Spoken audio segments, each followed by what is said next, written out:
விசுவாசம் விசுவாசம் இல்லாமல் தேவனுக்கு பிரியமாயிருப்பது கூடாத காரியம். எபிரேயர் 11:6. ஆசாரியனாகிய சகரியா தேவனுக்கு முன்பாக நீதியுள்ளவனாயிருந்தான். தனக்கு குழந்தை பிறக்காதா என்ற எதிர்பார்ப்போடு விண்ணப்பமும் செய்தான் என்பதை பார்க்கிறோமே. ஆனால் அவனுக்குள்ளாய் விசுவாசம் இல்லாதிருந்தது. வயதான அவனுக்கு ஒரு குமாரனை கொடுப்பேன் என்று தேவதூதன் மூலமாய் ஆண்டவர் அறிவித்த பொழுது விசுவாசியாமல் இதை நான் எதினால் அறிவேன் என்று கேட்கிறான். அதனால் சில காலம் பேசக்கூடாத ஊமையனாய் காணப்படுகிறானே. தேவனுக்கு பிரியமாயிருப்பது நம்மிடம் காணப்படும் விசுவாசமே என்பதை அறிந்தவர்களாய் நாமும் கூட முழு இருதயத்தோடு ஆண்டவரிடத்தில் விசுவாசம் வைக்க அழைக்கப்பட்டிருக்கிறோம்.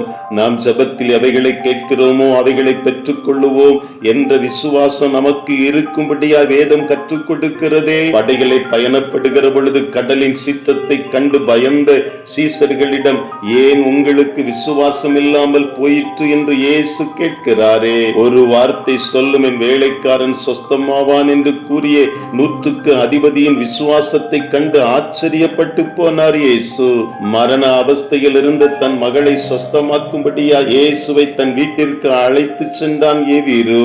வழியிலே செல்கையில் அவள் மரித்துவிட்ட செய்தி அவனுக்கு அறிவிக்கப்பட்டது. அந்நிலையில் இயேசு எவீருவிடம் அவன் தளர்ந்து போகாதபடி தைரியப்படுத்துகிறதை பார்க்கிறோமே. பாதகமான சூழ்நிலைகளிலே சாத்தான் தேவ வல்லமையை விட பிரச்சனை பெரிது என்பதை நம்முடைய கண்முன் கொண்டு வந்து நம்முடைய எண்ண ஓட்டத்தை வேறு விதமாய் திசை திருப்பி விசுவாச வழிகளிலே நடக்க முடியாதபடி செய்யும்படியாய் அவனுடைய திட்டம் செயல்படுவதற்கு நம்முடைய வாழ்க்கையை விட்டு கொடுத்து விடாதபடி விசுவாச வீரனாய் விசுவாச வீராங்கனையாய் முன்னேறி செல்லும்படியாய் ஆண்டவர் நம்மையும் அழைக்கிறார். நம்முடைய விசுவாசத்திலே தடுமாற்றம் வருகிற பொழுது ஆண்டவருடைய கரத்தில நம்மை ஒப்பு கொடுத்து என் அவிசுவாசம் நீங்கும்படி எனக்கு உதவி செய்யும் ஆண்டவரே என்று சொல்லி அவருடைய உதவியை நாடுகிறவர்களாய் அவரை தேடுகிறவர்களாய் அவர் அண்டை நெருங்கி வருகிறவர்களாய் நம்மை அர்ப்பணிக்கும்படியாய் ஆண்டவர் அழைக்கிறார். எங்கள் விசுவாசத்தை வர்த்திக்க செய்யும் என்று சீசர்கள் கேட்டது போல